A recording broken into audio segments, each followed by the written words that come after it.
Comment vous pouvez mettre en place des voitures électriques alors que le Congo a encore un problème d'électricité?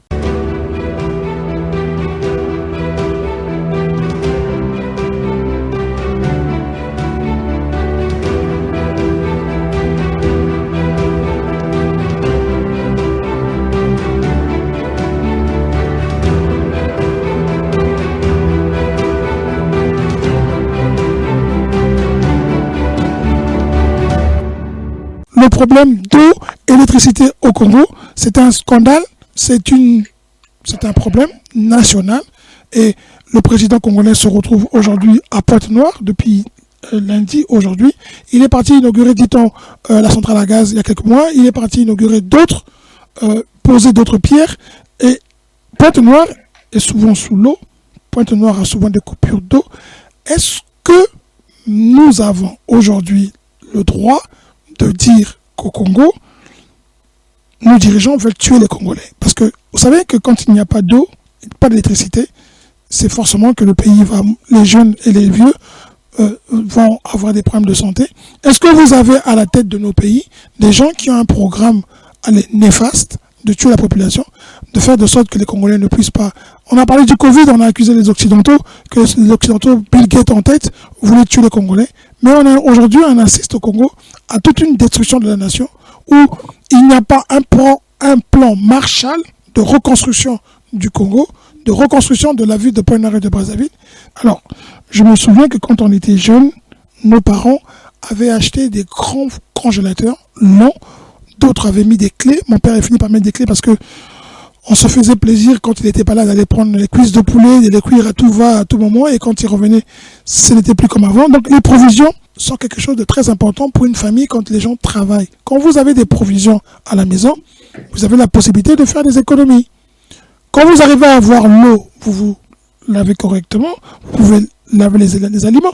C'est-à-dire que le système au Congo aujourd'hui, sans électricité, sans eau, appauvrit les travailleurs parce qu'ils sont soumis à des dépenses quotidiennes pour trouver l'eau, pour avoir l'électricité.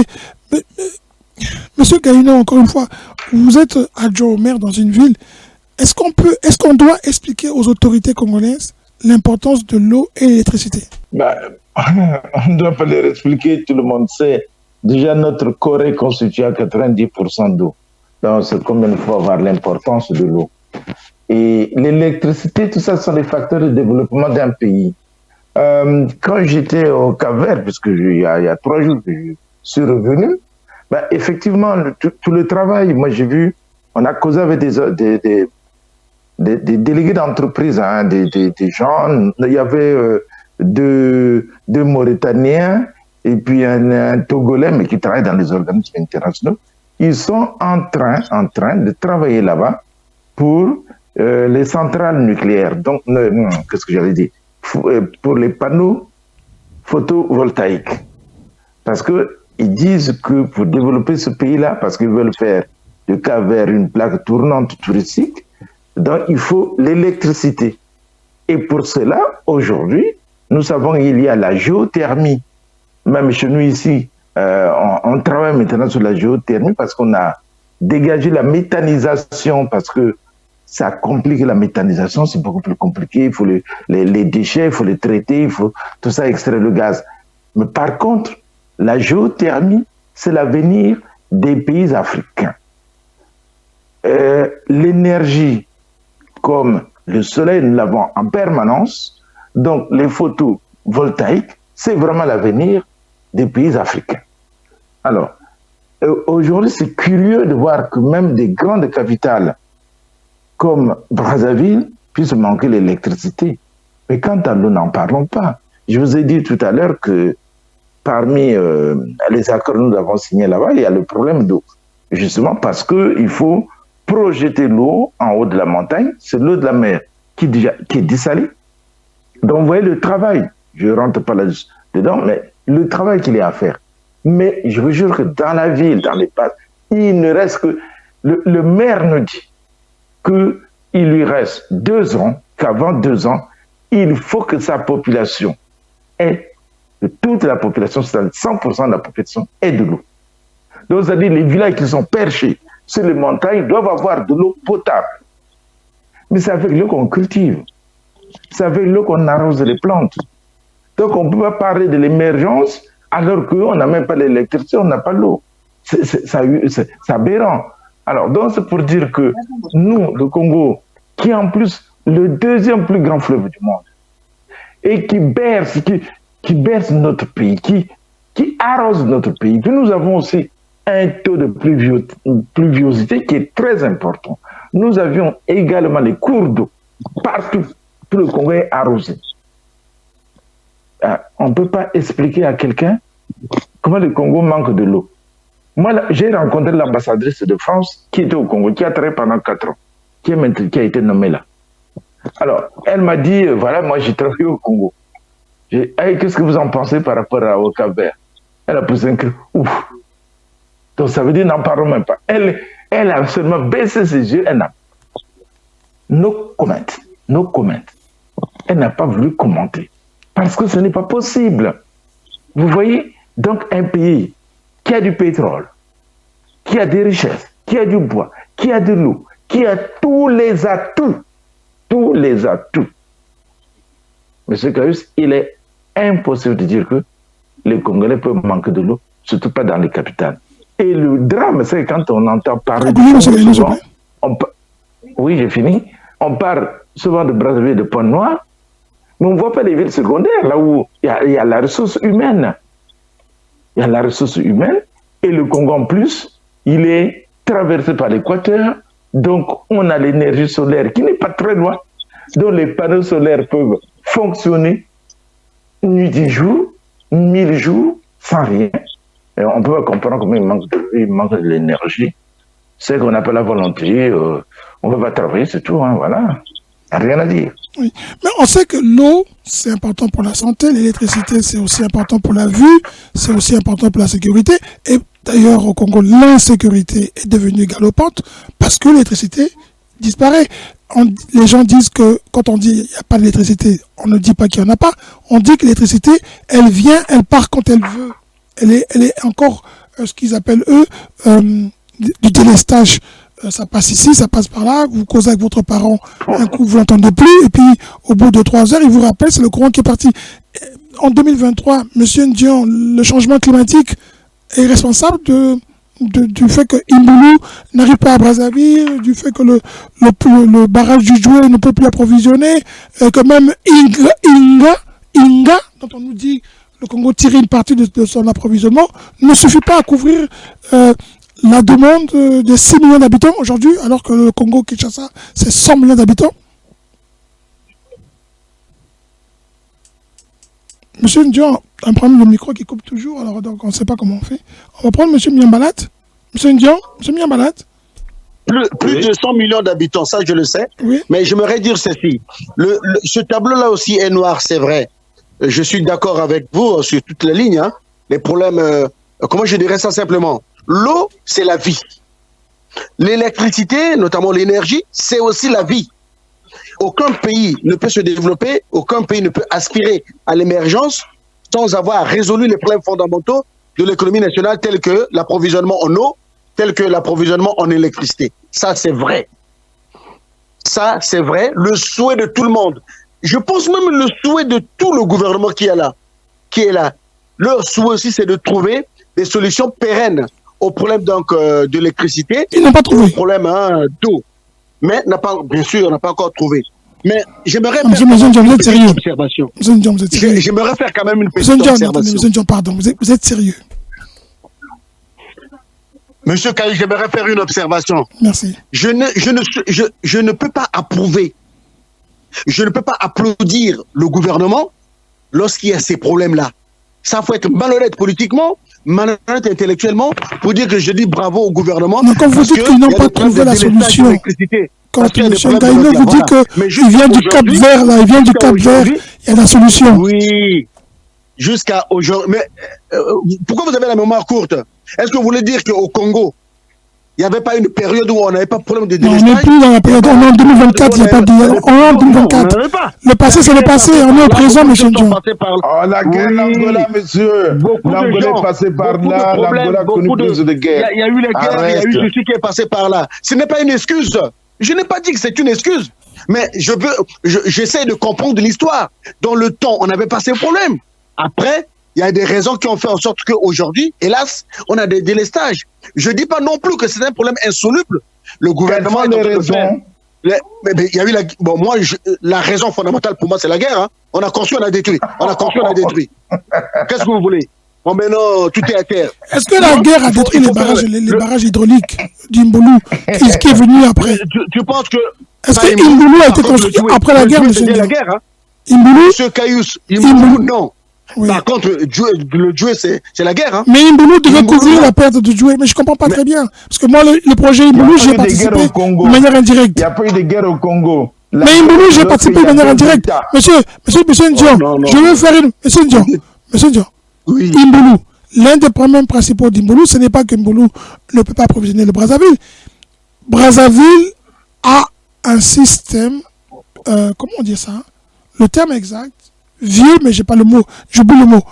Le circuit de distribution de l'électricité qui partirait d'Imboulou au foyer à Brazzaville, si on branche Imboulou, ça va péter parce que les câbles sont tellement vieux. On n'a pas refait ce circuit de distribution. De la même manière qu'on nous parle de la fibre optique, hein. La fibre optique est arrivée au Congo, mais on n'a pas connecté les foyers. C'est volontaire, c'est pas un problème de... On ne sait pas, on ne veut pas le bien-être des Congolais. Il faut le dire. On ne veut pas le bien-être des Congolais. Est-ce que c'est pas ça le vrai problème? Ben oui.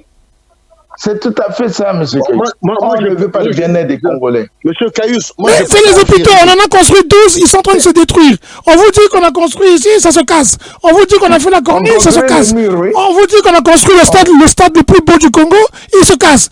Mais il y a quelque chose qui ne va pas. Ce n'est pas les solutions. Qui veut le bien-être des Congolais et qui dirige le Congo? C'est la question qu'il faut poser. Monsieur Niambala, vous parlez plus. Vous êtes fatigué? Au Congo, tu peux voler, tu ne veux pas en prison. Tu peux tuer, tu ne veux pas en prison. Monsieur Niambala est parti, il ne veut plus parler. Mais vous ne m'accordez pas la parole. Mais on ne vous entend pas. Le dialogue est ouvert. Allez-y, prenez le téléphone, le micro. Non, il faut quand même accorder tout ça. On ne peut pas tout ça. D'accord, excusez-nous, mais on a accordé à M. Ndion. Je l'ai interrompu. Il a continué à parler, M. Ndion. Bon, mais moi je veux parler peu et dire, conclure un peu sur ce problème-là. Quand même, ça c'est des béabas du développement.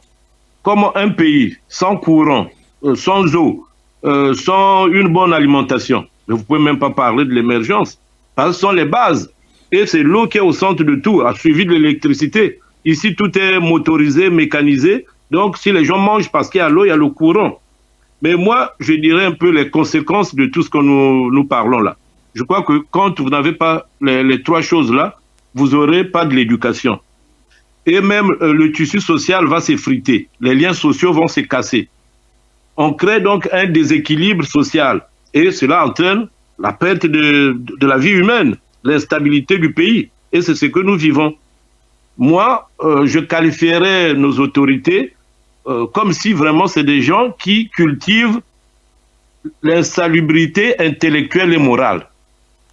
C'est un terme, je ne sais pas, mais je les qualifie des gens, ce sont des gens insalubres, moralement et intellectuellement. Raison pour laquelle le Congo est dans cet état de déshérité. Parce qu'ils ne tiennent pas le problème congolais. Pourtant, c'est simple. 5 342 000 km². On ne peut pas distribuer l'eau. Le Congo est arrosé par beaucoup de cours d'eau. Les cours d'eau de notre pays, les connais-tu?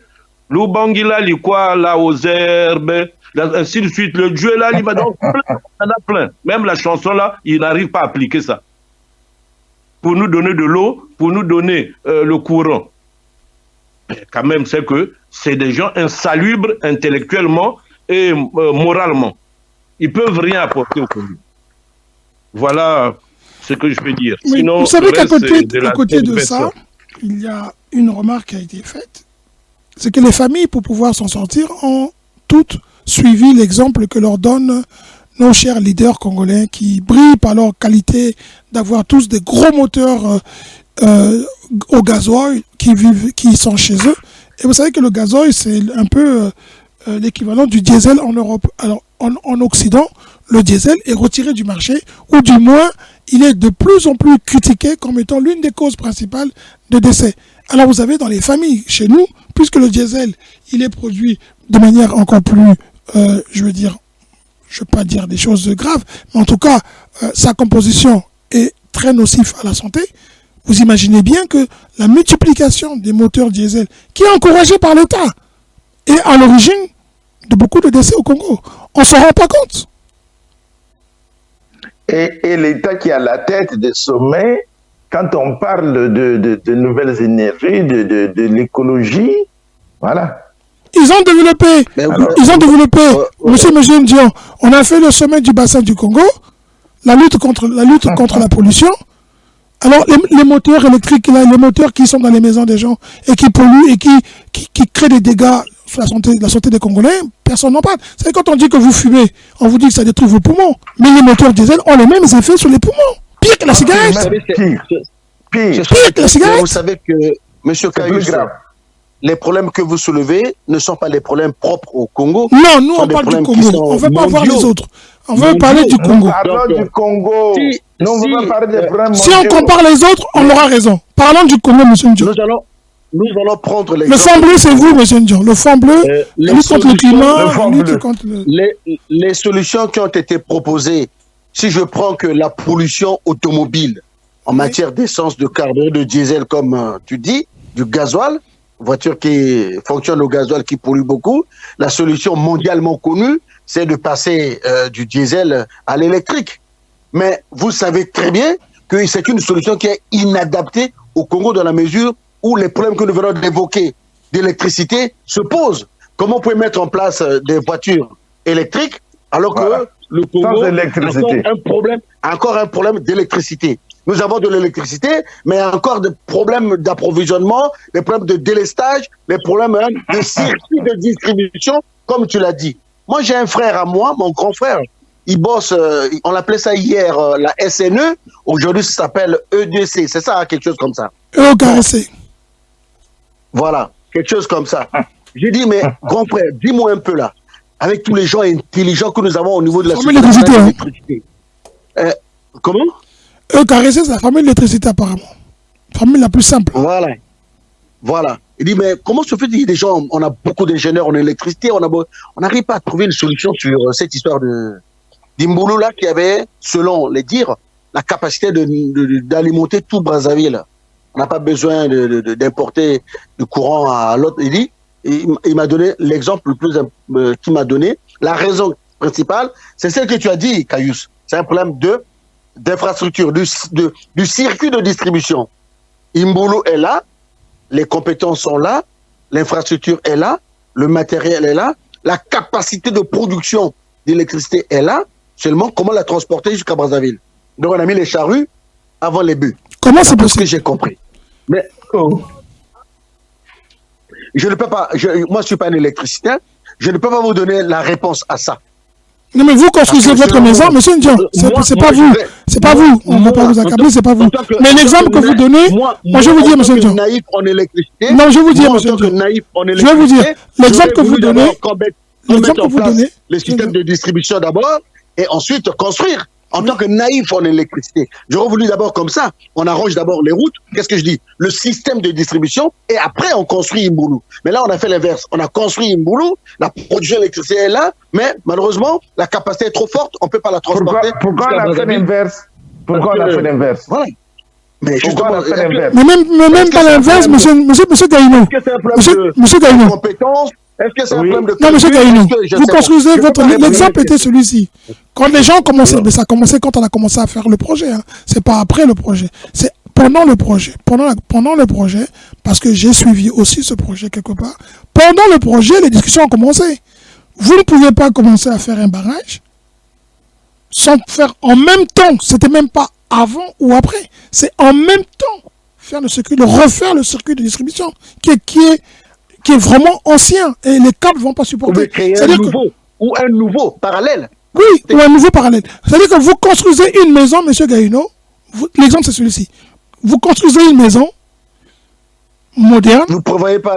et vous n'avez pas prévu les câbles d'électricité. Et vous demandez à la SNE Voilà. de vous amener l'électricité. Amène-nous le courant. Est-ce que c'est un problème de compétence ou de mauvaise foi ou de ne pas savoir? On ne peut pas quand même penser que des ingénieurs... Alors, moi, je pense qu'il C'est pas possible. y a les deux. Il y a un problème d'incompétence. Il y a aussi la volonté de vouloir aller signer un marché dont on n'a pas la maîtrise parce que à côté, on aura de l'argent.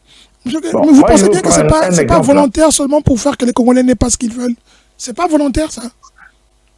Je pense pas que c'est vraiment ça l'objectif pour eux.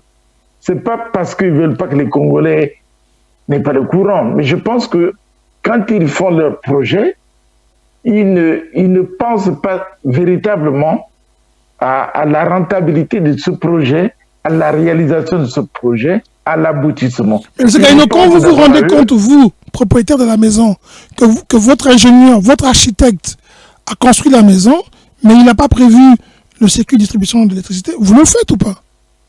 40 ans plus tard. Bah, écoute, s'il n'a pas prévu ça, bon... Non, si vous vous rendez compte, vous, le propriétaire du chantier, qu'on a oublié le câblage électrique, et que vous voulez vivre cette maison, même 20 ans plus tard, vous le refaites. On le fait, on rattrape les erreurs. Alors pourquoi ces erreurs ne sont pas rattrapées? C'est la question qu'il faut poser.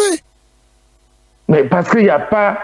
Il y a aussi un manque de volonté, je dis. Il y a l'incompétence, il y a le manque de volonté. Monsieur bien malade, monsieur bien malade, vous qui avez résumé un peu votre réponse, est-ce que c'est un manque de volonté ou c'est plutôt, vous avez dit quoi, une pollution intellectuelle, c'est ça que vous avez dit? Non, une insalubrité. Une insalubrité intellectuelle. C'est pas possible. Oui. C'est pas injurieux de dire ça. C'est quand même que c'est plutôt étonnant de voir que je vais acheter une voiture et je sais que dedans il n'y a pas de moteur. Le moteur n'est pas encore fixé, mais je veux ma voiture. Je peux pas expliquer ça. Mais mon cher journaliste, vous savez bien que même dans une maison, quand vous n'êtes pas éduqué, chacun jette les ordures là où il veut, tout ça. Mais la maison ne sera jamais propre et puis vous serez malade. Mais quand quelqu'un prend conscience que non, les ordures ne sont pas faites pour laisser devant la porte parce qu'après il y a des odeurs, tout ça, mais vous vous améliorez. Mais donc ce n'est même pas un problème de volonté, ce n'est pas eux, ils sont comme ça, pour eux, ils peuvent rien faire de bon. Parce qu'il faut aussi les comprendre. Non, mais ça c'est contraire à ce que vous dites. Monsieur Mamalade, je vous interromps. Excusez-moi un seul instant. Ce que vous dites, vous allez remarquer une chose. C'est valable pour les grandes villes dont on parle, comme on dit, Pointe-Noire, Brazzaville. Mais à Oyo, il n'y a pas le même problème. Mais parce pour l'électricité et l'eau. Non, mais là-bas, il y a l'eau, l'électricité, il y a les belles écoles, il y a les belles... La ville est propre, la salubrité, la mairie nettoie les rues, tout est fait. Donc pourquoi là-bas, il n'y a pas ce problème d'incompétence ou de ce que vous dites, vous, de salubrité intellectuelle, alors que là-bas, il n'y a pas ça. C'est les mêmes personnes. Hein. Mais ce sont les conséquences de l'incivisme. Parce que je vous ai cité tout ça, je vous ai cité même l'individualisme. Quand les gens sont inciviques, ils deviennent individualistes. Même la force publique n'a plus d'autorité. Donc c'est des choses simples, ça se suit et ça se démonte sur notre territoire. Vous avez tout, le développement est retardé parce que ces gens-là sont inciviques. Mais c'est ça de l'incivisme, quand tu n'es pas dévoué pour ta nation. Ça, c'est bien dit, monsieur Sosé. Pour tes parents, tu es dévoué pour tes amis, pour vous-même. Donc, c'est ça. Mais un homme, mais pourquoi je dis qu'il faut remettre les cours de civisme? C'est pour apprendre toutes ces choses-là. Parce que le civisme, c'est ça qui fait développer un pays. Mais l'inverse, c'est l'incivisme et c'est ça qui détruit un pays. Mais eux, ils sont sur cette ligne-là de l'incivilité. Mais vous voyez, même quand quelqu'un vole, il est promu à un poste. Et pourtant, voler, c'est immoral. Quand quelqu'un tue, tu gagnes un grade. Quand quelqu'un tue, il gagne un grade, il n'est pas puni. Voilà au Ghana. Quelqu'un qui fuit la justice, qu'on rattrape, paraît-il, on lui donne seulement 4 ans. Est-ce que c'est justice? Avec sursis. Avec sursis. Tu t'es échappé de la justice, on te récupère, mais ça aussi, ça devrait être un chef d'accusation. En dehors que tu es un violeur. va jusqu'au bout. Si tu parles politique contre les institutions, alors qu'est-ce qu'on fait de toi en prison? Oui. C'est de l'incivilité. Donc, eux, ils ont choisi le côté de la destruction, pas le côté du civisme. Et ils sont dans leur logique et les choses marchent. Pas de courant, pas d'hôpitaux. On construit 12 hôpitaux en même temps, on détruit. Mais le civisme, c'est détruire. Détruire de la nation, de la collectivité. Bon, mais non. C'est la raison pour laquelle ils sont dans cette logique. Je répète qu'ils sont dans cette logique de cultiver l'insalubrité intellectuelle, morale, tout ce qu'on peut. Ils sont insalubres, moralement, intellectuellement. Donc, ils seront comme ça. Alors, ce qui veut dire que si on nous entend pour les Congolais, quelle est la solution quelle est la solution pour le peuple congolais pour avoir l'électricité et l'eau de manière quotidienne, ce qui est la base même d'une société civilisée? Comment peuvent faire nos compatriotes qui sont au Congo pour avoir l'électricité? Un jour, j'ai appelé M. Ndion, il était tout en panique, hein. Le courant est parti pour 5 minutes. M. Ndion a failli sortir avec tous ses enfants, toute sa famille, hein, du bâtiment. Au moment où il s'apprêtait à sortir, le courant est revenu, hein. Mais il n'était pas au Congo, M. Ndion. M. Ndion. Oui, je vous écoute. Il était où? Vous vous rappelez, quand vous avez vu cette panique de courant? Apparemment, c'était un problème d'interrupteur. Bon. Mais effectivement, c'était grave. Hein? Pendant 5 minutes, il n'y a pas de courant. Voilà. Mais c'est rare quand même. Hein? Ça se produit rarement en France. Mais M. Gabriel, même si ça se produit, ça ne prend pas des heures. Et puis ça se produit, vous êtes averti. Pour que je suive, vous êtes averti, ou bien c'est ton propre compteur, disjoncteur qui a disjoncté. Mais une coupure générale, toute la ville dans le noir, mais ça c'est des cas très très rares. Ça fait même c'est prévu. C'était juste que vous avez l'obligation. Vous avez l'obligation d'avertir déjà vos citoyens. Vous ne pouvez pas laisser les gens dans l'obscurité s'ils ne sont pas prévenus, c'est pas possible. C'était juste une partie de la ville, hein. C'est juste une partie de la ville. Bon, c'est vrai, ça arrive aussi quand il y a des inondations, le courant peut partir, quand il y a des caténaires, là, des trains, tout, le secteur peut, quand il y a des pluies. Ça, c'est où il y a une explication, c'est conjoncturel, c'est ceci. Mais, moi, c'est un sujet que j'ai toujours, sur lequel j'ai toujours voulu débattre. Et, comme je vous l'ai dit tout à l'heure, on risque de me répéter, hein, je me suis dit, moi, il faut que je pose la question, bon, peut-être pas à Dou, le pauvre vient d'arriver là, il est vieux. Que je pose la question. Ça fait plus de 4 ans qu'il est là quand il vient d'arriver. Comment ça vient d'arriver? Mais ça fait 3-4 ans qu'il est là, présent, non? Ah, donc en 4 ans, on peut rien faire? Même plus. Non, je veux dire que le problème est vieux. Le problème, ça dure combien de temps le problème de délaissage au Congo? 10 ans? 15 ans? Non, mais parce que tu dis qu'il vient d'arriver. C'est depuis la guerre, hein? Bon, même encore la guerre, monsieur Diabou. Pourquoi la guerre là, c'est toujours une excuse? La guerre 25 ans après, 30 ans après, on parle toujours de la guerre. Mais non, ça c'est une fuite en avant. Monsieur Dion, à côté de la guerre, les maisons les plus belles sont construites. Les gens sont devenus plus riches qu'avant. Ils ont encaissé des milliards. On ne parle plus au Congo en termes de millions, on parle en termes de milliards de fortune. Les maisons valent des milliards. On achète des maisons à 2 milliards, plus à 1 milliard. Vous vous rendez compte? Le centre-ville de Brazzaville, on va faire ce sujet-là. Les maisons valent des milliards. Est-ce que vous croyez qu'on va encore nous continuer à nous dire qu'il faut que la guerre, quand c'est les Congolais, ça ne marche pas, c'est la guerre. Sinon, c'est les Occidentaux qui ne veulent pas qu'on se développe. Et quand maintenant il s'agit de soi-même, on s'est enrichi, j'ai travaillé. Prenons l'exemple de la France. La France, quand il y a eu, au début de la guerre de l'Ukraine, la France a pris le courant auprès de la Russie. Quand la Russie a coupé, les autorités françaises se sont préparées. Ils ont prévenu leur population. Le courant va coûter, l'électricité coûtera cher. Nous, on doit faire des économies de telle heure à telle heure. Il ne faut pas que tout le monde se connecte. Donc, il y a plein de mesures, hein. Mais ce n'est même pas arrivé. On se disait qu'il y aura même des coupures. On sera comme un pays africain. Mais on n'a pas subi ça parce qu'ils ont anticipé les problèmes. Ils ont pris, non, on croyait, mais là, jusque-là, on a passé l'hiver, le courant, le chauffage était là. Si on s'inscrit sur la logique de être force de proposition, que Radio Bakambi soit force de proposition, moi, j'ai pas des connaissances en électricité, mais moi, je pense que pour rattraper cette erreur monumentale qui a été faite, parce qu'on construit Mbulu, malheureusement, on ne prévoit pas le circuit de distribution tout neuf, les infrastructures étant vieilles de l'indépendance.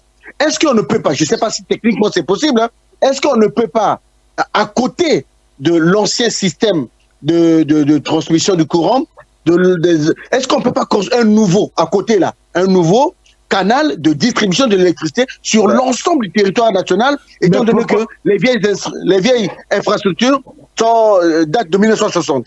Mais pourquoi ça, M. Gabriel? Regardez, aujourd'hui, vous avez les panneaux photovoltaïques qui ne coûtent pas cher. À terme, la Chine en fabrique énormément. Oui. Donc, les hôpitaux, voilà, les hôpitaux, les écoles, tout ça, on peut les éclairer avec ça. On n'a pas besoin du courant. Mais nous voulons parler c'est pas actuellement, tu as plusieurs sources énergétiques qu'on peut exploiter, et vous qui avez fait les états généraux, je pense que vous avez pris la formation des gens, la formation des jeunes. Le pays forme les jeunes en fonction de ses projets, de ses besoins. Nous avons aujourd'hui la géothermie, le sous-sol africain et un magazine énorme d'énergie qu'on peut donc ressortir. Mais il faut former les gens. Et il y a aussi des centrales de biomasse qu'on peut développer aussi. Avec la collecte c'est ce qu'on appelle la méthanisation. Toute la saleté, voilà. Non, ce qu'on appelle la méthanisation. Non, tu sais ce qu'on appelle la méthanisation, mais ici en Europe, ils ont pas mal de problèmes parce que la méthanisation, c'est-à-dire qu'il faut utiliser les produits, les déchets. Voilà, les ordures, les déchets, et ça pose énormément de problèmes. La biomasse, c'est trop compliqué. Il y a parce que la biomasse, il faut produire l'agriculture, il faut avoir une agriculture industrielle. Parce que ce sont les bouches de vaches, ce sont la fermentation de la gadoue. Même ici en France, beaucoup de villes qui avaient développé cette méthanisation, certaines villes, comme à côté de chez moi ici, sont en train de fermer parce que ça pose énormément de problèmes. Maintenant, on tourne vers les panneaux photovoltaïques, des choses comme ça. C'est ce qu'on appelle l'énergie propre. Parce que la biomasse, le méthane, c'est un gaz qui n'est pas bien. Mais il y a une expérimentation qui a été faite sur la rue, là, comment on appelle ça, la grande avenue là, qui amène vers Nkombo. Une expérimentation qui a été faite sur les panneaux solaires. On s'est dit que le pays est arrosé, outre par l'eau, le fleuve et les ruisseaux, là, voilà. Mais il y a du soleil à peu près chez nous tous les 2-3 jours. Donc, avec le soleil-là, on peut mettre en place des panneaux solaires. Il y a des rues entières, hein, des avenues entières où il y a des... Mais qu'est-ce qui se passe là? Oui. Mais il n'y a pas que ça, M. Ndion. M. Ndion, il n'y a pas que ça. Cette expérience que vous dites là, on en a fait... Il y a une qui a été faite à grande échelle à Djambala, par Total. Ils ont chassé des populations et pris des terrains pour faire cette expérimentation. Et au moment de pouvoir garder l'ensemble des équipements sur place, ben, ça a disparu et cette expérience, on ne sait pas ce qu'elle est devenue. Et beaucoup de gens pensaient qu'on aurait pu électrifier Djambala avec ça. C'est-à-dire que le problème du Congo, encore une fois, c'est pas que tous les Congolais qui sont au Congo sont mauvais. On ne va pas dire que tous les Congolais sont mauvais, tous ceux qui sont au pouvoir, tous ceux qui sont en politique ont des problèmes. On est sûr que dans ceux qui dirigent, qui occupent des fonctions ou pas du tout, il y a ceux qui ont envie que le pays, quand ils voient la Côte d'Ivoire, ils se disent c'est pas possible, nous on peut faire aussi mieux que ça. Mais on ne donne pas les moyens à ces gens-là. La question qui se pose, c'est qu'est-ce qu'il faut pour que ce pays redevienne une nation d'abord unie et retrouve ce que vous dites, ce qu'on nous dit il y a 30 ans, il y a 40 ans. C'est pas 30 ans, 40 ans qu'on cherche. C'est aujourd'hui, on critique l'endettement de la Côte d'Ivoire. On dit que la Côte d'Ivoire est trop endettée. On importe encore plus du gasoil, du diesel et on met en danger la vie des populations. On parle de tout. Je ne sais plus ce qu'on n'a pas dit sur le Congo qui ne marche pas pour que nos autorités ne se réveillent pas. C'est ça qui est étonnant. Qu'est-ce qui peut faire bouger dans le bon sens ceux qui ont le pouvoir de décision aujourd'hui? Il y a un jeune garçon, on va essayer de terminer par là, qui a fait une vidéo, et il dit ceci. Je vais résumer sa pensée. J'espère que je ne vais pas trop la détrôner. Tout ce que vous dites, on ne vous entend plus, on ne vous croit plus. Vous dites que vous avez supprimé dans les écoles l'indiscipline. Il y a plus de drogue qu'avant. Les enfants de 14 ans, 13 ans traînent dans les bars. Les filles se prostituent. Vous dites que vous avez mis le courant dans les maisons. Le courant n'arrive pas. Vous dites que vous avez construit les routes se cassent. Tout ce que vous faites est à refaire. Le Congo est à refaire. Le Congo est un pays à refaire. Monsieur Dion, Monsieur Gaïno, Monsieur Miamalat, et si c'était les dirigeants qu'il fallait simplement remplacer, parce que Monsieur Macky Sall, c'est aussi ça. Il n'est plus de l'époque. Est-ce que nos dirigeants, l'ensemble des dirigeants congolais, ne se rendent pas compte, ou alors ils s'en fichent, qu'ils ne sont plus de la bonne époque? Est-ce que c'est réaliste de proposer une telle solution? Moi, c'est de se poser la question, M. Dion, qui est important. Est-ce qu'on ne se pose pas la question? Faut-il ne pas se poser la question?